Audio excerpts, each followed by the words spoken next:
How's it going? Welcome. This is Hangar 18. And inside? Oh yeah. You guessed it. Maybe you didn't. You might have. That's a 1981 Bertram 28 Flybridge Cruiser. And that is the newest project here at Camp Camaro. And welcome. This is new to me. This channel is going to be new to you. But this is rebuilding Slainte. Come on in. Cheers. So have you ever found yourself sitting on the toilet, browsing, Facebook Marketplace or Craigslist, and you just keep finding stuff. And you find stuff and stuff. And then, oh, well, that's a deal. Oh, it's gone. Then you find something else. Contact somebody. Yeah, it's been sold for a month. You contact somebody else, never hear back. And then there's that one time that you're saying, this is probably too good to be true, but I'm still going to reach out anyways. That's what happened here. So, we've been looking for one of these for a while. We've got it on the boat, and we're like, hey, maybe it's time to sell that one and upgrade. Well, I've always been in love with the Bertram 28s, and this one happened to pop up, and the price was too good to say no. Now, I'll bring you inside, I'll show you around, and I'll show you the good, literally the good, even with the good windlass. And I'll show you the bad, there's some bad, and then I'll show you the real bad, because there's some real bad. But yeah. Keep the dope B-roll.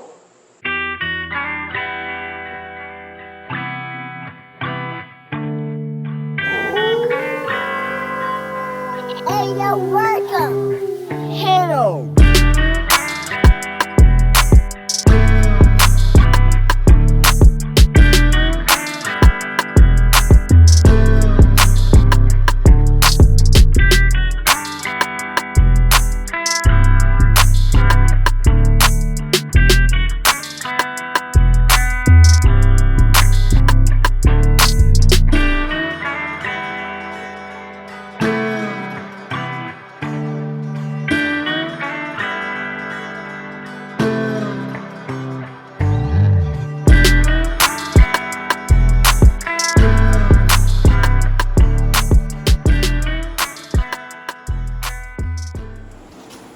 So the reason we ended up buying this boat and why it was kind of a no-brainer slash literally a no-brain purchase, because I bought a boat. You know what they say about the day you buy a boat, you're happier the day you sell it. But no, we were ready. We were ready for a new project and we were ready for something new. Now, the cool thing with this boat is it's a Bertram 28. Secondly, this actually used to be a police boat. But thirdly, this ain't no gas machine. This is an original 28 that was outfitted with the Volvo TMD 40A turbo diesels, 130 horsepower each. And the best part is, those girls run. Fully stocked power barns. So we're very excited about that.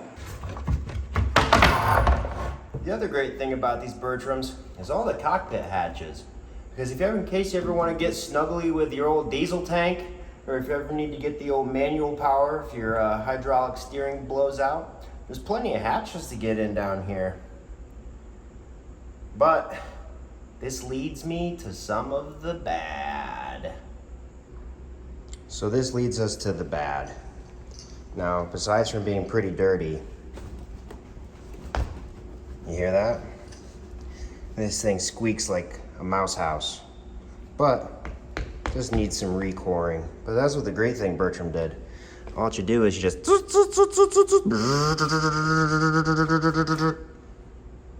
and then cut some caulk out and pop this whole cap up, and we'll have the entire deck ready to remove and be recored with probably some Devincel or some Kusa board.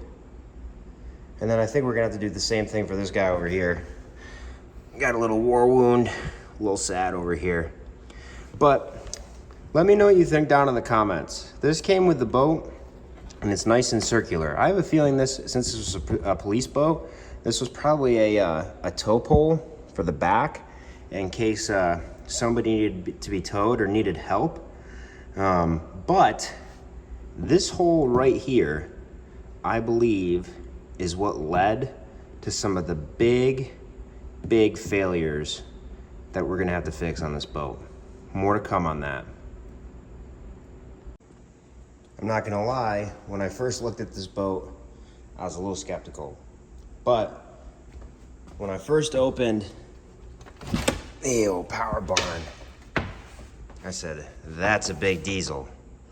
But since they're original to the boat back in 1981, and I saw some of the old rust here, I felt like old Marty Pasco from down Periscope.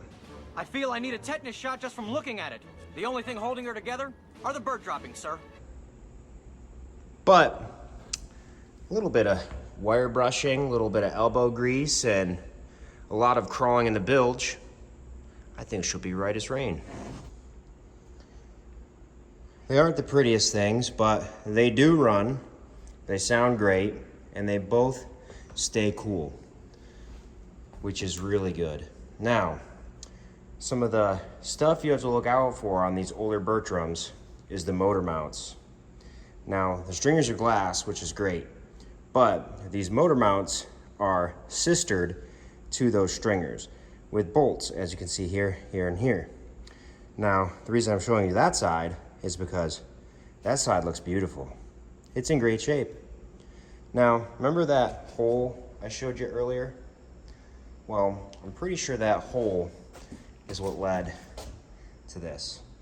Let's climb down there.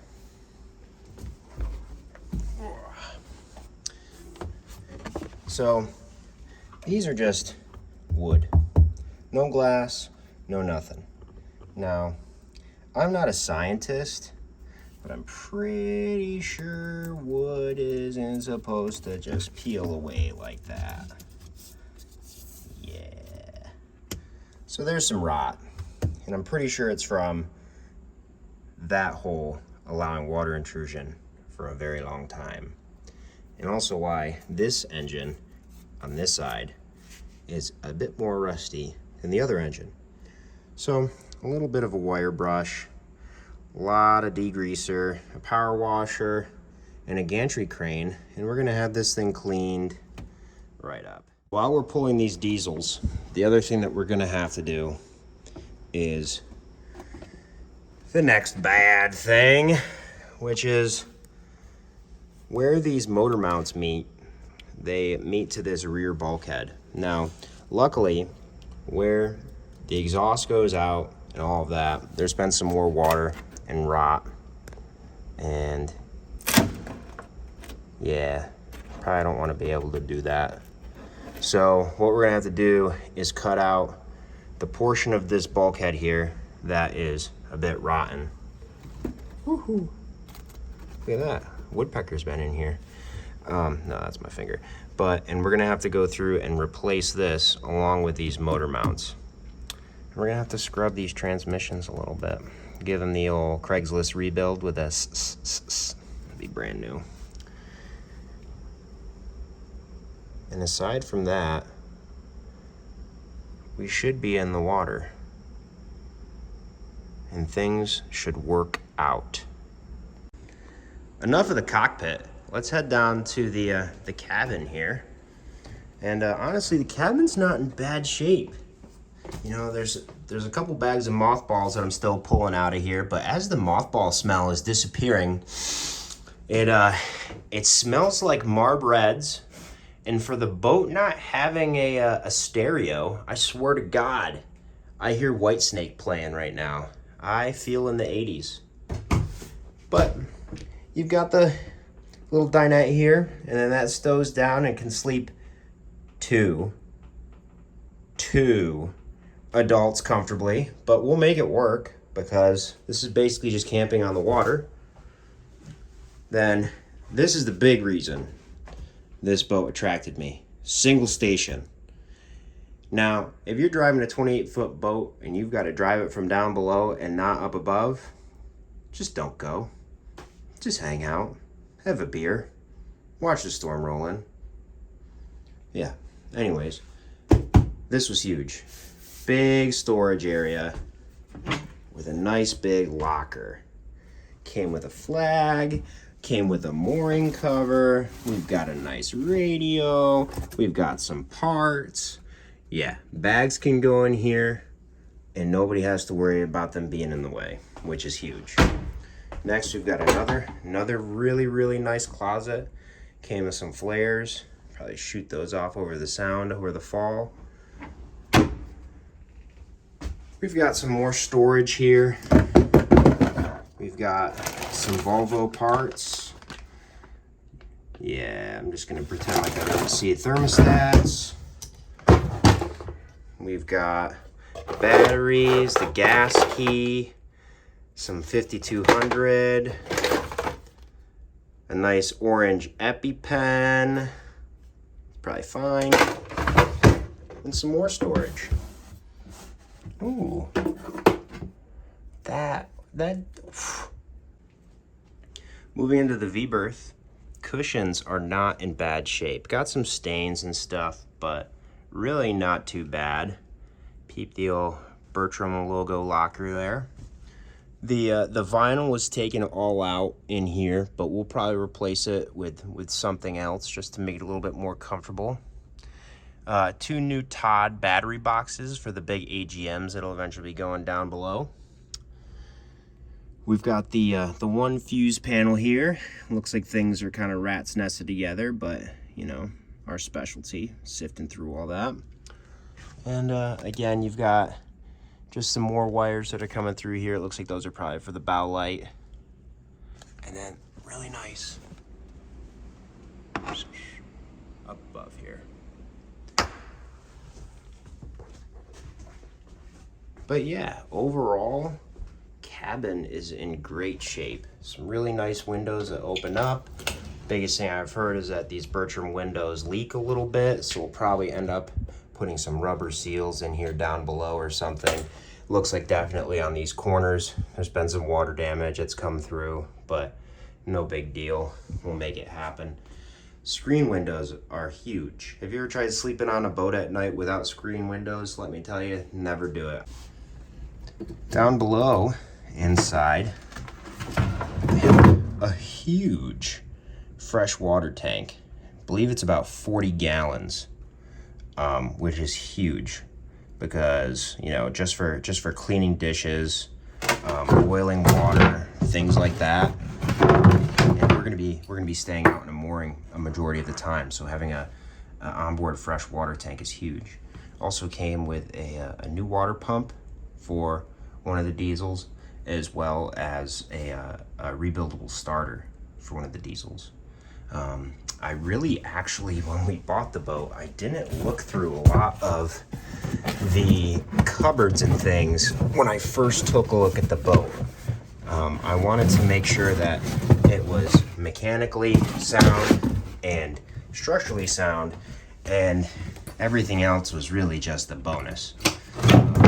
And after looking through a majority of this, it's the second time I came to look at the boat, I started looking through all these drawers and just oodles of parts. I mean, there's used water pump impellers, but there's a spare and it's used in case you need it in an emergency. We've got cool rod holders.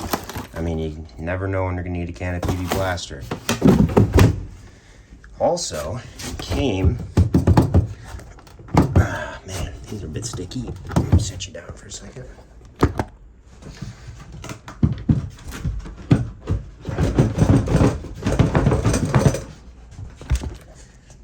a nice 120 volt electric cooktop, which we'll be able to utilize because we're going to put a solar system on here with some big AGMs, and we're going to make this thing a nice little mooring floater. So hey, thank you so much guys for watching. I hope you enjoyed the first video of rebuilding Slainte. I know I'm probably pretty awkward, but I'll probably get better at talking to a camera as we go.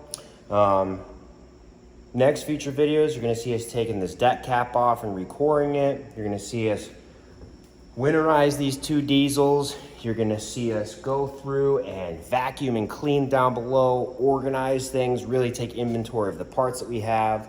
We're gonna test the windlass, make sure that that's working. We're gonna build the gantry. Stay tuned. That's gonna be a pretty fun one. And we're probably just gonna like do some minor updates. Also check us out on Instagram, Rebuilding Slainte. And yeah, until next time, cheers.